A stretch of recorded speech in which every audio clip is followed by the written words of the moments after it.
Okay, wonderful. All right, thank you. Good afternoon, I suppose. If you please To allow me, I'll just introduce the seminar real quick, Okay, all and right, you do that. I'll hand the floor to you. So thank you everyone for being here. I know this is not the first time that we have Professor Eric Tsui with us, and a lot of you have been asking for another from him. And the good news that we have for you is that this won't be the first nor the last. We have a series of upcoming seminars that will be given by Professor Tsui that I would like to thank wholeheartedly. Thank you once again for always responding to our invitation to be part of Thinking International Talks. It goes without introduction now. All of our followers know you. And today we are going to talk about implementing knowledge management in organizations. And what's always interesting is that it always comes from an experiment that you have already gone through and you share the lessons learned with us. And this is knowledge that is priceless. So thank you once again. And without any further ado, I will give the floor to you. Please, the floor is yours. Thank you very much. Good morning, good afternoon to I suppose a predominantly Moroccan audience. It's wonderful. I truly value the opportunities that the Temkan Foundation offers me to share. So today's topic, it's about implementing knowledge management in organizations. The lessons learned, in fact, the lessons learned that me and my team have gathered over the last 15 years. And guess what? About 200 projects. 200 projects is not a small number. And I'll justify to you why there are 200 or even more projects that we have done. How come we can handle so many in the last 10, 15 years? Now, the other thing is definitely I'm willing to share. I'm happy to share, but I'm equally eager to learn from you. What's the difference in the culture? You can see that nearly all of the experience I've gained are from the Eastern culture, from the Asian culture. A small number from Western culture as well, because some of the projects are also covering, for example, Australia and some other Western nations as well. But the predominant experience that I've gained and I'm sharing with you are from an Asian experience. And I'm equally curious to know, the difference between the Asian and the African culture. So, I suppose it's interesting to know and even more interesting to share. So not everything that I share will be applicable to you because we have different values. We have different culture. We are from different ethnic groups. We have different norms, right? So you must adapt.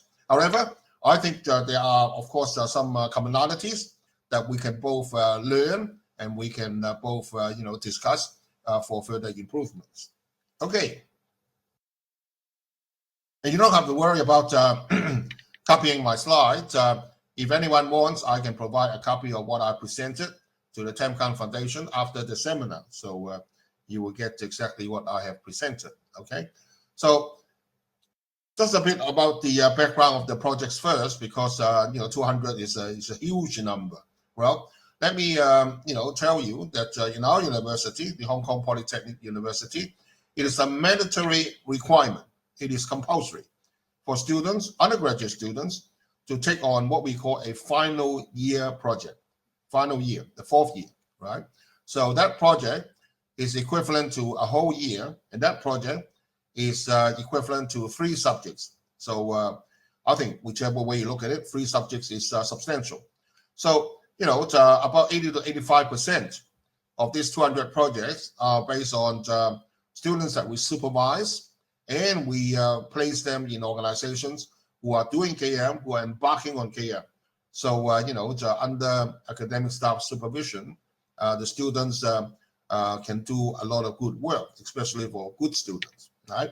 And academic staff equally, like myself, can also gain about what the obstacles are, what are the common barriers, and explore some of the solutions that that may or may not work for the organization, but we can design and explore.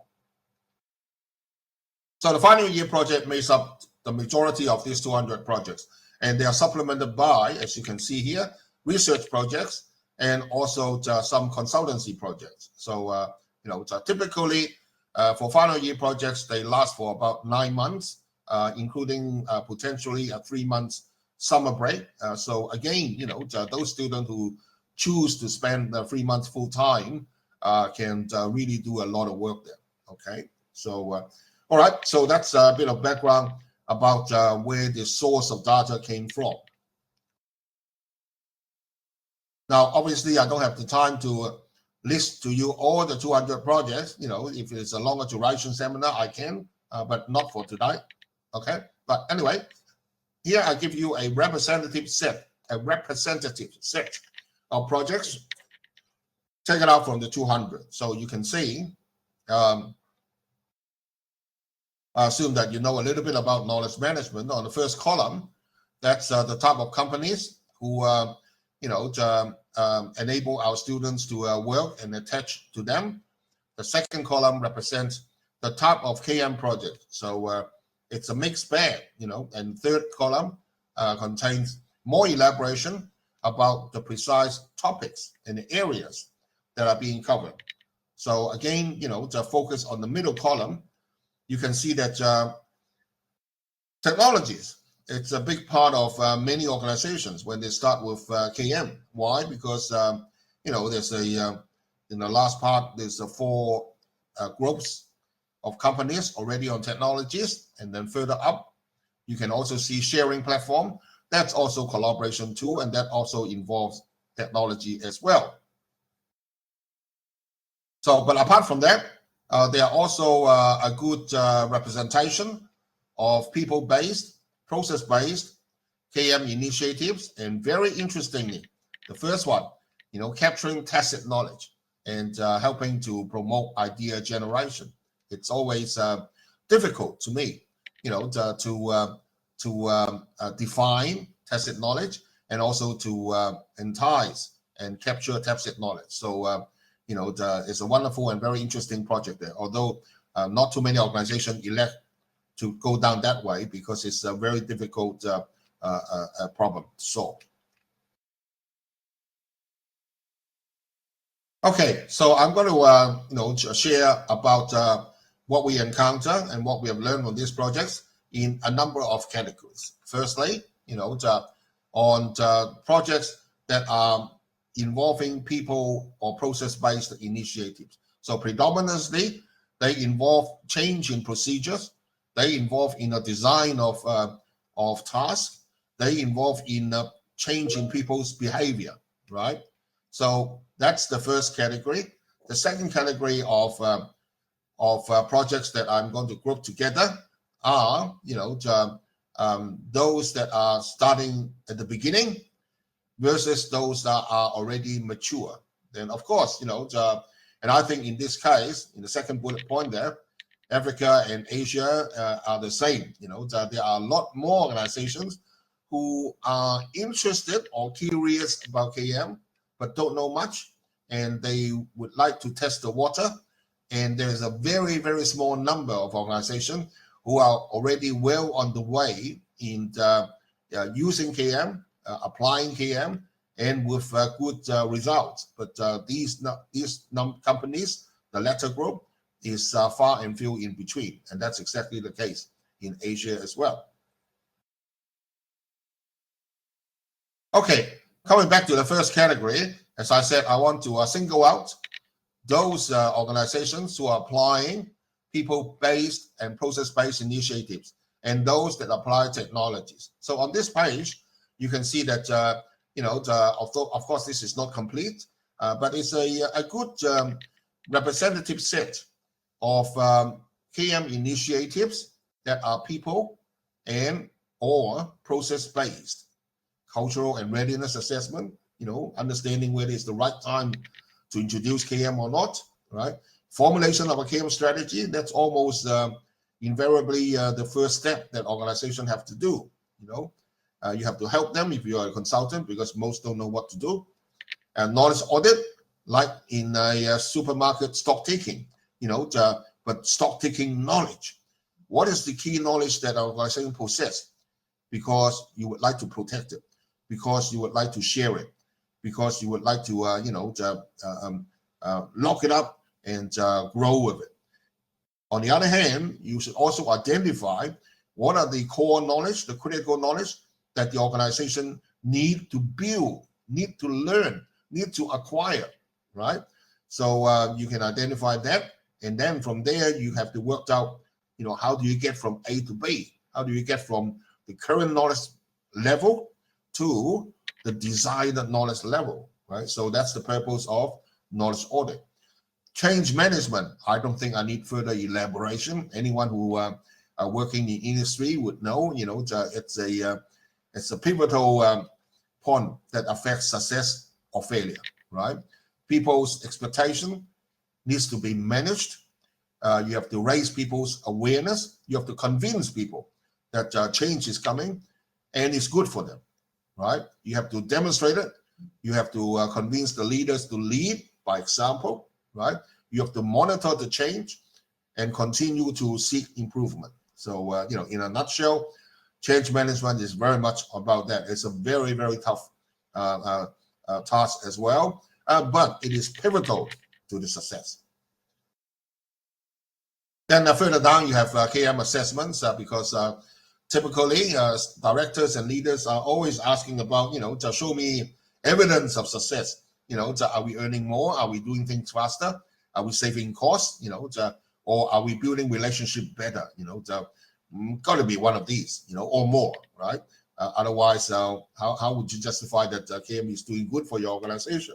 Now, on people-based and process-based, many organizations also adopt a community of practice. I'm sure you have that in your area as well, right? Different types of communities.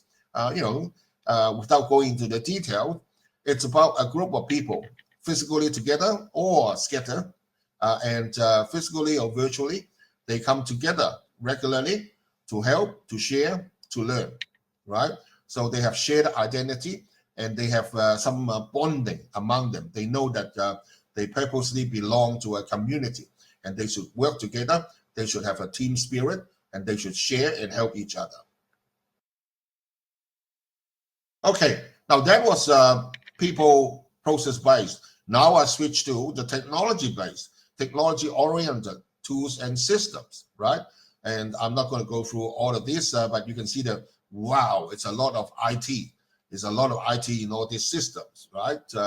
And many of those need a team to look after, to configure, to build, to implement, and so forth. That is correct. Well, it's fair to say that in looking at history, in the last 15 to 20 years, many organizations start their KM journey with the technology initiatives, typically something on this page, right? For example, building a search engine, for example, building a repository, for example, implementing a collaboration system, right? A search engine, taxonomy, which is an information classification, defining and deciding, what folders, subfolders, subfolders that you need so that the right files are in the right location so that hopefully, all staff can readily find the material, even though that they have never encountered that piece of document before, right? That's the idea, okay? Well, let me remind everybody, the KM projects are unique. Everyone in every organization, no two are the same. In fact, I think you know better than I do. What I have shown to you are just discrete initiatives. A real KM project, going to be a combination of some of the people process-based initiatives and some of the technology-based ones, right? So, otherwise it wouldn't be complete. For example, if I go to my document system, all right, well, a document management system. Well, the fact that you need a document management system probably means what? Probably means that you already have a lot of documents, right? So a lot of documents, you can't just put them into a common directory. You need to find ways to, to categorize them, to put them into folders and subfolders. There you go. Then you already involved in information classification. You're already involved in taxonomy, development and maintenance, all right? And, with so many documents, in addition to navigation, you want to be able to type some keywords and be able to find them. Well, there you go. When you think about that, you need a search engine, right? You need a search engine. So a lot of technology involved in indexing the files, in entering the metadata for the files, each and every one, and also configuring the search engine so that it would give the user the best chance and the easiest way and the fastest way to locate what he or she wants to retrieve, right? And don't forget, about 5 minutes ago, we were talking about change management. Do we need it? Of course, right? Otherwise, why would people use your document management system? So in general, people are resistant to change unless they are convinced, right? I've been using shared drive. I put it on my USB. Why would I need to use the document management system? All right. So, it's a lot of cultivation to do as well. So there you go. Just a simple example as what I've just explained. Even though that you focus on one bullet point in any one of these on this page, you easily discover that you have to involve other initiatives, technology-wise, people, process-based, change management, in order to properly orchestrate, design, to put together a reasonably sequence of initiatives that the KM project has a reasonable chance of success. Okay, so I've been talking ahead of my slide. This is exactly what I'm trying to explain here. But every project is unique, so I can't tell you that whether it is 2 bullet points from the top one and 1 bullet point from the bottom. No. I can never do that. How can you know? How can you know what to involve? Right? You need a knowledge audit. You need a strategy. Right? So you need to perform a strategy first, so that you know what's the focus. You know what is urgent. You know what are the pain points, right? And you know what's best for this organization. And you know what are the resources, the timeline that you can afford, right? And what are the costs involved. And then with all that, you can start to prioritize, to decide the order, okay? And the strength, the emphasis on various initiatives. Some you cannot do until others have done, because there may be dependency on them. For example, you can't have a portal until you have a search engine, because it's ridiculous to think about having an enterprise portal without a search engine, right? So there you go. You would have to, to configure the search engine first before you can operationalize your enterprise portal or collaboration tool. Okay, so let's relax a little bit. Look at this video here. It's interesting, assuming that you're driving on a highway, and what do you see with these signs? What do I suppose to mean? What do you think? Look at these signs: KM technologies, managing change, KM readiness, KM strategy. Wow, they keep coming. Well, what I try to illustrate is KM, in fact, is not a project. It is a journey. It's a road. It may not be very straight. So you have to turn. Sometimes we have to go uphill, right? So it's like driving in a highway. At different point in time, you have to perform some tasks. Sometimes you have to repeat them.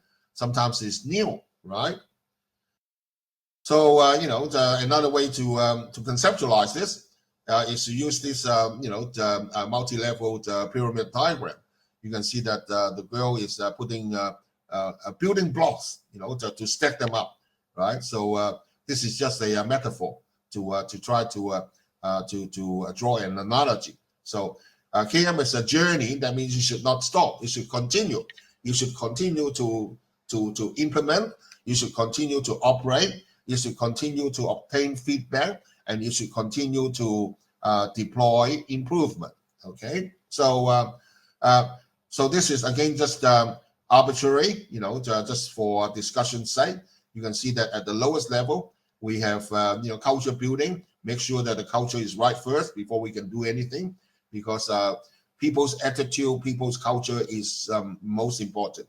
If you don't even convince the people, then nothing else can save your KM journey, put it this way.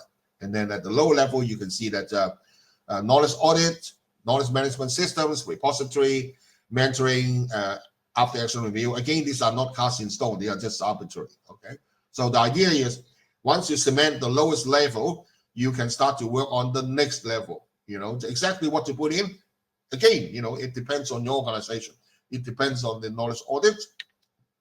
It depends on what your KM strategy has identified, okay?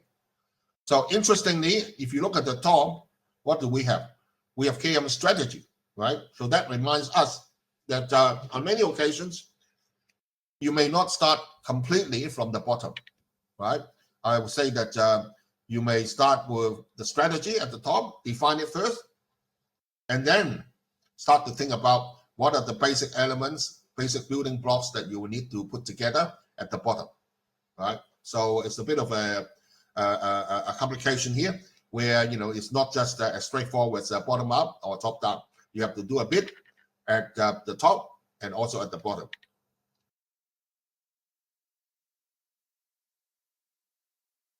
So the second way that I can categorize this project, as I promised to you, is by looking at the maturity, or the different stage in which an organization is at the KM journey, so to say. Okay. So at the top, you can see, these are organizations which are new to KM. They are testing the water. They are not confident. They don't even know what to do. Sometimes they don't even know what KM. They are not entirely convinced. They need help, right? So they may not be ready. So there you go. You see, what are some of the common initiatives? Awareness raising. Sell the program first. Educate people why KM is important. Why do they need it? If you want to sell a new product, you have to educate the customers. You have to create the need and convince them first, right? So strategy formulation. You may come up with a number of initiatives that the organization should pursue, right? But then, usually that may be too overwhelming for the organization. Too many, that they are new, they cannot handle so many. So you may have to do a bit of a consolidation, reduce it to only a few, simple initiatives, and sequence them so that they have different stages, right? Start small, put it this way, okay? Knowledge audit. Now, as I said, many organizations also elect to use technology as a starting point, okay? There are good and bad things about it. The bad things is if the technology is not well thought out and not aligned with what the company needs, then the initial excitement will die off very quickly. And we have seen too many of those in history, right? I'll say it again. If the technology is not well aligned with what the company really needs, then the initial excitement will die very soon. And therefore, the money is wasted, effort is wasted, and it's not doing any good for your KM journey. On the other hand, on some occasions, the technology is well fitted to support the organization, well fitted to support the processes, and people like it, and people find good use to it. Wow, that's wonderful. Congratulations. Why? Because on those occasions, technology will be working as a catalyst, right? It's almost like a steroid to accelerate the KM journey. Wow, everyone's so excited about this tool, right? Because it helps them to do the work faster and deliver with higher quality and accuracy. So that is wonderful if your technology is well aligned with what the organization needs. Second group, you can see that these are organizations that have, in my view, are becoming more and more mature in KM because they have a long history of their KM investments, right? At least over 5 years. And they have built up quite a bit of experience. They're expanding their KM efforts, not just in one project, not just in one department, but gradually expanding to the rest of the entire organization as well, sometimes a global organization, right? So they are serious and they continue to invest, right? Good on them, right? So for those organizations, you can see that, among our 200 projects, not too many of those, maybe about 10% or even less, right? But those organizations focus on different things. They probably have introduced a lot of technologies. They want to do more people and process-oriented things. They want to cultivate even a better culture. They want to, again, perform strategy and knowledge audit because the initial strategy may have done some time ago, maybe obsolete, maybe out of alignment, right? Or maybe implementing the original strategy, there are some gaps. So they need to, again, improve on those. So, they are receptive to redoing the strategy and redoing knowledge audit, okay, and the like. And they are also very interested in distilling, summarizing the accumulated content. Why? Imagine, an organization have 10 years of KM history. So, oh, there must be lots and lots of discussion accumulated on the bulletin board, right? So when a new staff comes along, you can't ask the person to read for a whole month about, the 12,000 discussion forums that the organization has built, right? So they need some tools to summarize it, to distill it, to delete or offline some of those that are no longer applicable, right? So to me, when an organization is doing this, they have demonstrated in achieving a higher level of maturity. They are not just doing at the operational level. They are now, working on differentiating the level of needs, the level of impact, the value of the knowledge that they have accumulated, right? Good on them. That is surely to me, the evidence of an elevated maturity level for an organization. And these organizations also are more participative in entering KM Awards and also paying a visit to other similar organizations so that they can share and learn from other organizations as well.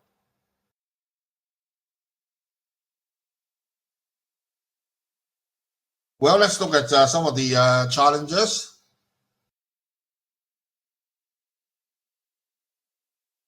So similar to the previous group, I also separate the challenges into two different sources, right?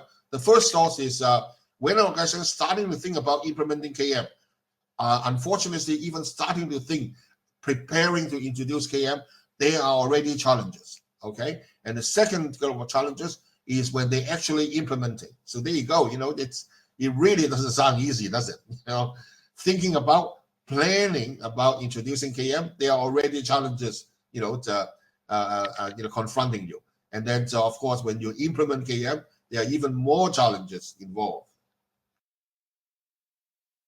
Now, a picture tells 1,000 words. You can see this little clip art. He's having extreme difficulty in opening the KM door. So what does that mean? I think the writing is on the wall. It's not easy to start a KM project. It is not easy to start a KM journey. Why is that? Well, have a look at this. Organizations are usually at a loss about what to do in KM, even though that they have the resources or they're willing to spend money on it. They don't know what to start. They don't have the expertise. They don't know how long it would take, and they don't know where to find appropriate people who can lead it. Okay, and added to that, some organizations are also keen to see the results, but they don't know what to measure. How can the metrics be designed so that they reflect about the success of the KM project or journey? These are all question marks. There are very, very few KM qualified people out there in the market. So how do they find them? What if they could not find someone who is qualified? How can they go on with the KM journey? So all these are difficult questions confronting organization, confronting the decision maker. So even though the money is there, it doesn't mean the organization is free to proceed with a KM journey.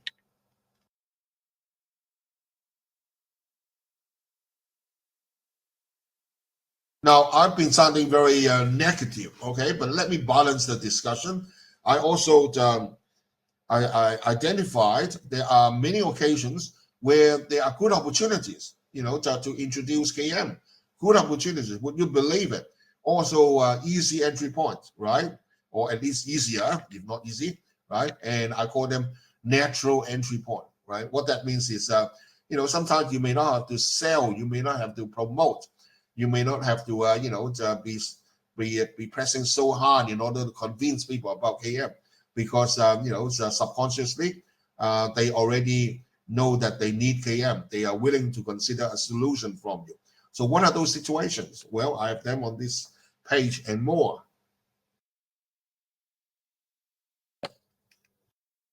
So the first one is baby boomers retirement syndrome. And I think, I don't know your age. I can't see you, but I suspect that most of you are probably too young to recall this syndrome. And it's about people who were born after the Second World War, because the Second World War has lost a lot of people, unfortunately. So there is, in historical terms, there's a much bigger band of babies being born between 1945 and 1960, right? Just to make up for the major losses in the Second World War. So, all right, 1945 to 1960, if you add 60 to 65 years to that range, why? Because that's a typical retirement age of a person. You'll see that, the baby boomers retirement syndrome has already finished about 5 to 10 years ago, right? So what happened 5 to 10 years ago, or more like what happened 5 to 15 years ago? Wow, because the world has never seen so many people retiring, in the last 5 to 15 years, because of that bigger band of people entering their retirement age. So the world has never prepared for that. Okay, so what happened? So that means quite likely the next layer of staff who are going to replacing the party, are not experienced enough, right? Because they were never prepared to move up so quickly, for all these sudden and extended departures, right? And that's exactly the case, right? That's exactly the case. So I remember, 10, 15 years ago, I used to get regularly, periodically calls from senior directors of company saying that, hey, Professor, our company has been running, very well, but in the last few years, some staff have left, and we are very surprised that the new staff who are promoted to those positions doesn't know what to do. They don't know, they cannot execute the same decision as the departed staff. They just don't understand how it was done. And that sort of problem is very, very common, right? Because the next layer of staff who got promoted to step in the shoes of the baby boomers who have retired, they are not strictly speaking, achieve the level of experience that they should have. Okay, so therefore, now it's probably too late because they have all retired. But 10, 15 years ago, that was a great opportunity. Although it's still too late, but at least there's a great opportunity that work with organization to at least try to retain some of the to be departed knowledge, especially tacit knowledge. Okay, and then number two, typically in some industries, there are high turnover of staff. I'm sure in your part of the world, in some industries, you also experience that. That's of course no good because you have to keep on retraining new people, right? So therefore, constant loss of tacit knowledge, especially tacit knowledge, it's going to compromise the quality of your business. So directors know that, and they're more willing to learn about how KM can address that problem there. And then the rest followed quite obviously, wasting time on searching things and also reinventing the wheel. Didn't know that you spend time wasting time on developing a solution only to find out, accidentally that someone in the other business unit has already tackled this problem. You only learn about it in a social setting, so no good. You're wasting resources. Number 5 is also interesting. Whenever organizations go through major changes, like upsizing, like downsizing, like restructuring, like mergers, like acquisitions, like divestments. Why? Because in these situations, generally the morale may be shattered, and people will be moved from one location to another location, not just physical location, but work post. So their dealings, their relationships, their knowledge about customers, for example, may get distorted, right? So that is a loss to the organization. Besides, with these kind of changes, typically, the morale is not high. So, when you have low morale and loss in organizational memory, that's a big blow to organization, right? So once again, it's something that KM can come in and at least alleviate some of the pain in that situation. So yes, number 7 is also interesting. When your organization have an opportunity to convert, to migrate, or to upgrade a particular system, don't just let other people do it, as what they say, but intercept and perhaps especially look at the content. Maybe there's a way that you can improve the content before you put it into the new system. A good example would be introduction of a document management system. Previously you may be using a shared drive or local drives. Okay, so don't just copy all the local drives and the shared drives and the content into the document management system. Don't do that, right? Because you're just copying garbage to garbage, right?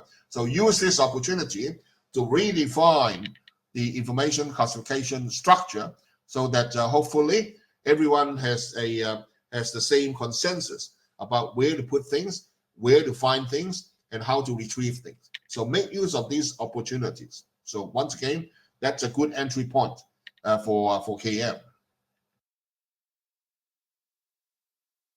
And there are more, so you can run your eyes over it. Each one of these, I would say that, if you are smart and spot that, you have a good case to talk to the director of a company and be able to introduce some kind of KM initiative. You may not even need to mention knowledge management. Sometimes it's a good thing, right? So, but in my view, each and every one of these points offers an opportunity for some kind of KM initiatives or information management initiative to be implemented in order to help with the situation.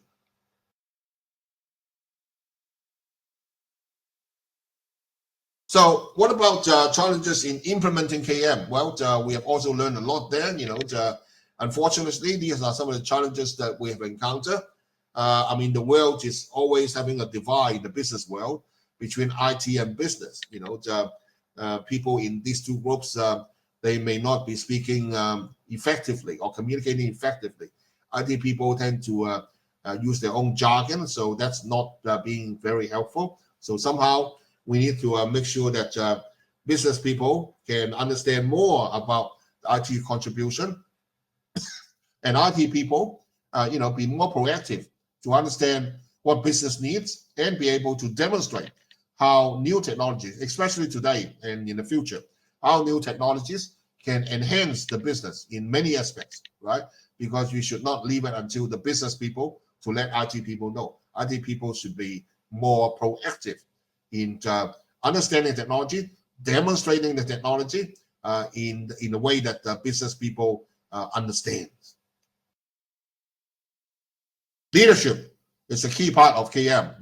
We find that unfortunately, many of the leaders, despite their backing, they are more like lip service. It's not really, providing support because, for example, the leader may say that, hey, go on and use it. We would like you use KM, but he, as a leader, is rarely seen in participating or contributing to any of the KM initiatives. And the workers know, that's no good. The leaders would really have to, participate, contribute, not just by saying.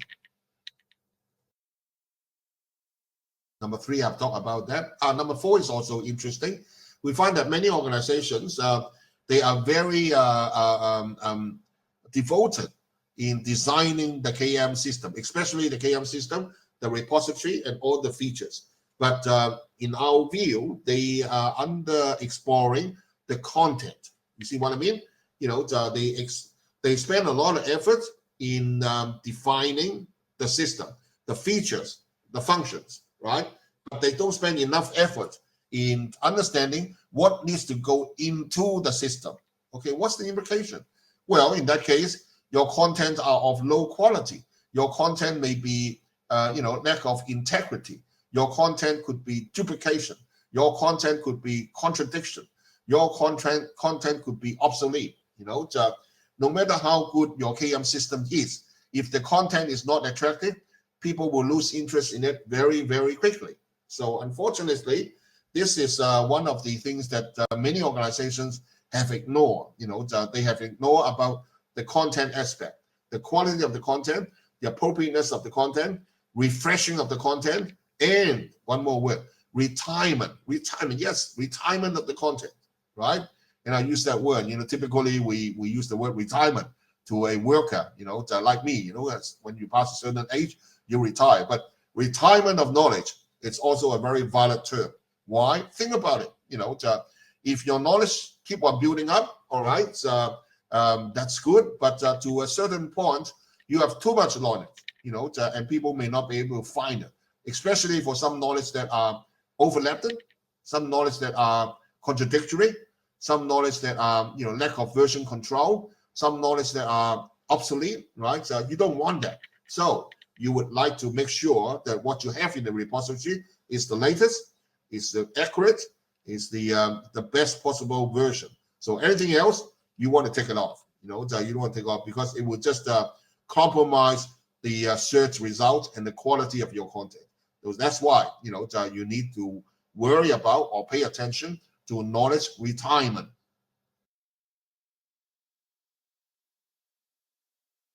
All right. Similarly, there are also the other the challenges in there. I'm not going to read all of those. You can run your eyes over it as well. That is not retirement. I was talking about, as you can understand, if you continue to build up your knowledge, that's very good. But after a certain point, you have too much knowledge, you're becoming to have another KM problem. So you don't start a KM journey by creating more KM problem. You are supposed to solve the problem, right? So there you go.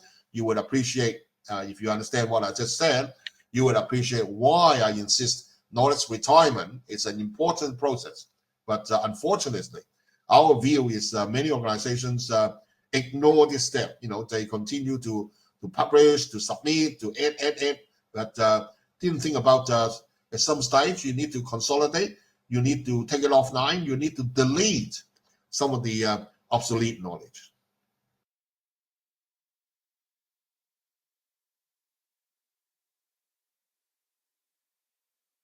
Let me play this. I'm not sure whether the sound will come through, but doesn't matter. Even if there's no sound, doesn't matter because that was just music. It's the text and the video image that is important. So watch this video and we'll discuss what is it about.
Well, I hope you got it. It's an interesting situation. I'm not sure whether it's true or not, but very interesting.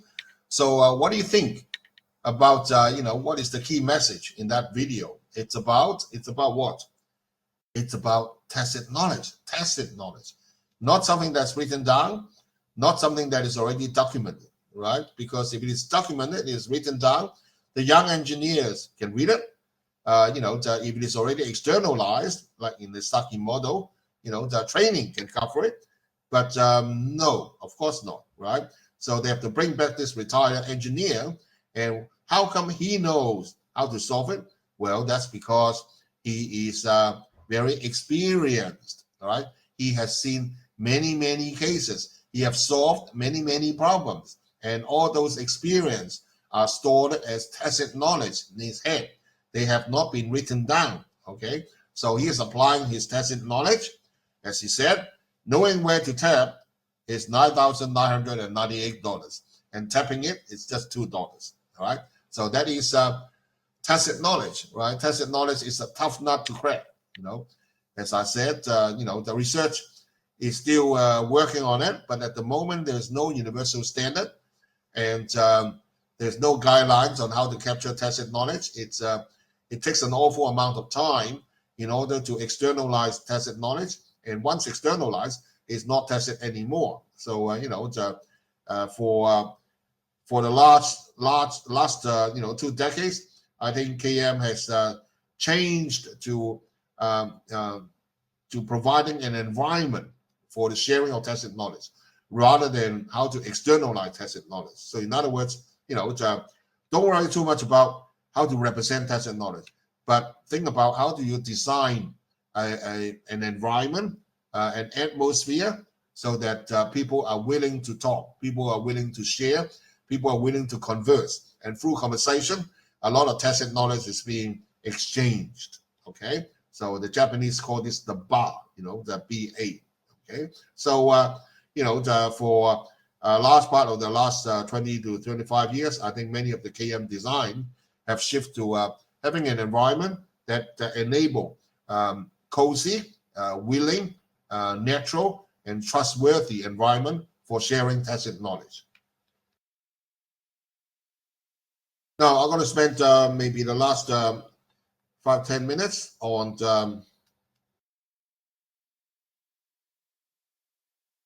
why there are gaps exist between KM theory and KM practice. And in fact, if you look at this page, what I call it perspectives of knowledge, how you actually define or how do you actually treat the term of knowledge, right?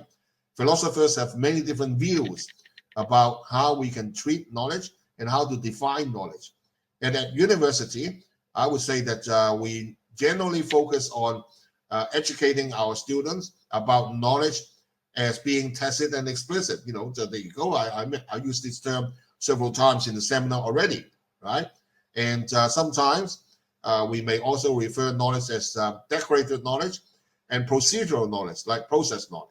Okay, so but if you run your eyes over this bullet point, hey, knowledge can be many other, take up many different perspectives as well. For example, knowledge as a state of the mind, knowledge as a practice, knowledge as an object. Probably not very effective because how do you capture the object, right? Knowledge as access to information, it's knowing how to access and successfully accessing the knowledge. It's considered to be a knowledge management, right? What about know how, know when, know what, know where, and so on? This is knowledge management. And knowledge can also be separated by general knowledge and specific knowledge. What about knowledge in individuals? We can, to focus on doing personal knowledge management on specific individuals, right? Because this person may be very knowledgeable, or he may have a technique that is so effective that other people must learn and replicate it. Knowledge in artifacts, right? Like the Egyptian, they built the pyramids. Nobody knows what's the knowledge in there in building the pyramids. So a mystery. So we have to review the artifacts, the history, in order to recover that knowledge. And the last one, also very relevant, knowledge in community. Knowledge is not just in any individual person, but as a community. When this group of people, mix together with the bonding, with the trust, they can generate a lot of knowledge. They can help to solve many problems that individual persons as members in the community cannot solve, but only can solve when they function as a community. So maybe we can also study knowledge management from the perspective of a community, right? So why do I bring all this up? That's because knowledge is a complicated thing. Like what one of my students told me many years ago, hey, Professor, it's hard to put a finger around it. Can we actually do knowledge management? That's a very good question. Can we actually do knowledge management? I really doubt it. So coming back to this page here, every one of those bullet points, each perspective can lead to a unique set of KM strategy, processes, and systems, right? So depending on how you, as an individual, consider knowledge or accept knowledge, you will have, I'll show you later, you will have, a unique list of strategy, processes, and systems representing knowledge from that perspective. But the person next to you, your colleague, your director, your peers, may not have the same view, so they may have a different perception of knowledge. So a different perception, then it will translate into a different set of strategies, processes, and systems for knowledge. So therefore, that to me partially explain why there is such complication and differences, especially with the interpretation and the application of KM out there in the real world. There you go. This is what I want to show you. Okay, so you don't have to remember it, but just an example. For example, if you're on the first column, the perspective of knowledge, I repeat the various categories there. Knowledge is a state of mind, knowledge is practice, tacit knowledge, explicit knowledge, and so on. On the second column, if you are doing a strategy, this is what you would do, to focus on for that particular perspective of knowledge. The next column, processes, what are the procedures involved in order to, to perform good KM for that particular perspective of knowledge. The third one, tools and systems. What are the technology tools as well as people process-based tools that can help with the furthering of that KM from that particular perspective. And finally, if there are any commercial systems that actually help you to operationalize, what you want to do based on the particular perspective of knowledge, right? So very interesting. So if you look at, for example, the last one, knowledge in communities, if we trust that, hey, we should put our efforts into a building knowledge in community. Community is very important to us. We must nurture a community. We must provide an environment. We must support the communications, and we can tap into this community for help and so on, right? So if that's the case, if you look at the last row, the strategy would be community development and sustainment. Make sure that you keep this community healthy, alive, active, and vibrant, right? The second one, processes, right? So you must support these communities' activities, group discussions, right? And collective ideas, help them to document anything to share, right? And third one, tools and systems. You use platforms, right? You use networking software to continue to connect people and discover people and invite them into the community. And in the last one, you can see that, hey, you can use Google Meetup and Reddit, among many other systems to support, the physical and online communities. So there you go, that you got the idea, and I think this is this table is the key to explaining or shed light on explaining why, the different interpretation of KM would lead to such a big variation in implementation, right? In terms of systems, processes, strategies. All right, in order to reduce the gap, the theory-practice gap in KM, I can only talk about it from an educational perspective because I'm responsible for designing KM education, and our institution is also producing graduates who are, early stage career, knowledge career of workers coming out to the market. So I would say that we need to maintain a proper balance of theory and practice in course delivery and design. Academics and practitioners need to jointly deliver the course so that students don't just, listen to professors talking about things in the textbook, but also learn from the practitioners as well. Outline the perspectives of knowledge, exactly what I've gone through in the last 5 minutes, and explore and project the formulation of strategies and so for different perspectives. So that although it is not exhaustive, students would know, and in fact, how to possibly explain why there's such a big variations in the generation of strategy, processes, and KM systems among people and among the organization. Reinforce the knowledge. The knowledge is non-linear, right? Knowledge is a complex system. Organization is complex. Knowledge space is non-linear. Knowledge cannot be managed or measured in a linear way. So just identify some metrics like how many files were uploaded today, how many people were logged in today. That's all wrong. KM cannot be measured. KM success or usages, adoption cannot be measured by such simple parameters. Okay, design pedagogies with experiential learning, right? So that get students to work on real-world projects, right? Problem-based learning. Okay, send them out, ensure that they collaborate and work in a company environment as real as possible, so that they can apply the theory with practice and constraints in mind. Learn from the practice and also learn from the theory. Okay.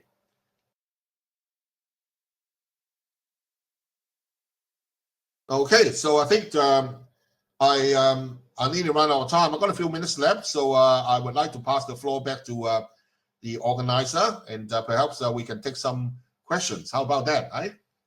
Thank you.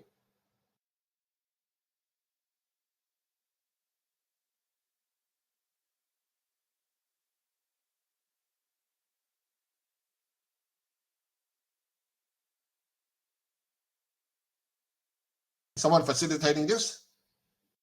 Yeah, thank you so much, Professor Tsui, for this insightful and thought-provoking presentation. We will now move on to the Q&A session. We've received some excellent questions from our attendees, and I will be reading them. Okay, so Okay, I do you see a few believe? here. Yes, do you believe that AI tools like ChatGPT could replace some KM's functions in the future? Well, not replace, but extend. I'll put it this way: extend with caution. For example, the ChatGPT can help to summarize some of the KM discussions. So that if summarized it comprehensively and correctly, it can help the organization, as I said earlier, to achieve a high level of maturity, right? Because that means that they have, done additional processing in summarizing the content, so that new users do not have to read through everything. Okay, so yes, but you have to be used appropriately, and routine checking of the content is important to make sure that there are no non-factual information, and indeed the summary is comprehensive. Okay, how can university administrators improve their KM practice? Start small, try, Start by, for example, you can do it on the teaching side, and you can do it on the research side, right? And on the admin side as well. So maybe, for the teaching side, maybe start building up a repository to collect teaching materials by various teachers, and regularly offer seminars and communities, to discuss and share about teaching methods and their effectiveness. I think that's probably not bad as a start, right? On research, again, build communities and repositories, invite successful researchers to share about, what are the key elements of writing a good paper, for example, and junior researchers can join this seminar as well, right? And our university have that. Okay, and administrator, similar thing. You can set up communities to be led by senior administrators who have lots and lots of experience, together with other staff. So that would be a core body of knowledge for new staff, especially new staff and junior staff who would like to know how the various administrative steps are being done, but at the same time be open, to invite ideas for improvement, so everyone can consider it and then discuss how to continue to improve. What role does storytelling play in knowledge sharing within organizations? A very important role, and you hit the nail on the head. Storytelling is a very effective technique in embedding tacit knowledge, right? So not just giving a personal opinion, not just giving a statement, but with stories, it meant to be complete. The person listening to the stories supposed to be able to ask questions, so that you create an opportunity for a dialogue to be carried out. It creates an opportunity for detailed information to be revealed, right? So to do this properly, I would say that you have to follow exactly what are the elements of a story, and make sure that your narrative of a story actually contains those major elements. And then, as I said earlier, position it for a conversational dialogue with people who are listening to the stories, because that's the main purpose. You want people to know about the details. You want people to ask about the details, in the story. How do you measure the success of KM initiatives? Again, as I said, not by simple metrics. Okay, a combination of things. It all depends on your objectives, right? And it's hard to say with any particular metrics. I would say that a combination of system parameters, people's opinion, accolades, use of the systems, and then stories about actual use of the content and the artifacts stored by the system has actually helped companies' success, right? Because otherwise it would be very difficult to pinpoint why only the KM elements lead to success. What advice would you give to someone? Let me see. Someone trying to convince the leadership to invest in KM. Well, let me try to answer it the negative way. I find it's sometimes more effective to talk about the damage in the other direction, and that is the consequence of knowledge leakage, right?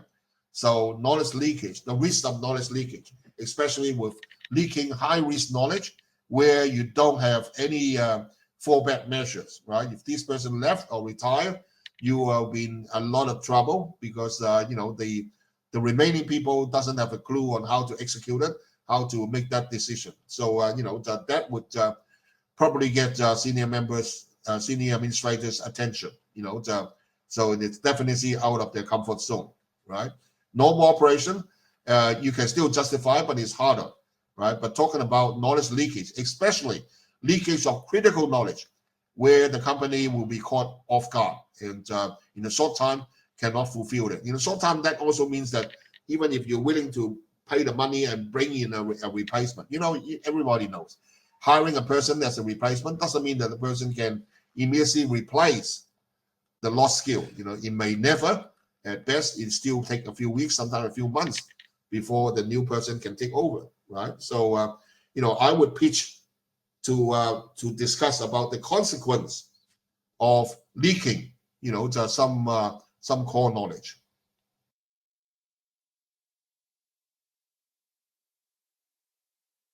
I think I've exhausted all the questions. Yeah, thank you so much, Professor Tsui.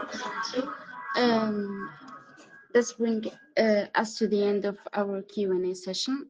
On behalf of the Temkin Foundation and all our participants today, I want to extend our heartfelt thank you for your generosity, clarity, and the wealth of experience you have shared with us. To everyone Thank who you very joined much. us, thank you so much for I'll your be back in presence, 2 your weeks. engagement, and your thoughtful questions. We hope to see you again at a future Yes, session. in 2 weeks, I'll be back on a related topic. Thank you. Yeah, thank you so much. Okay, bye-bye.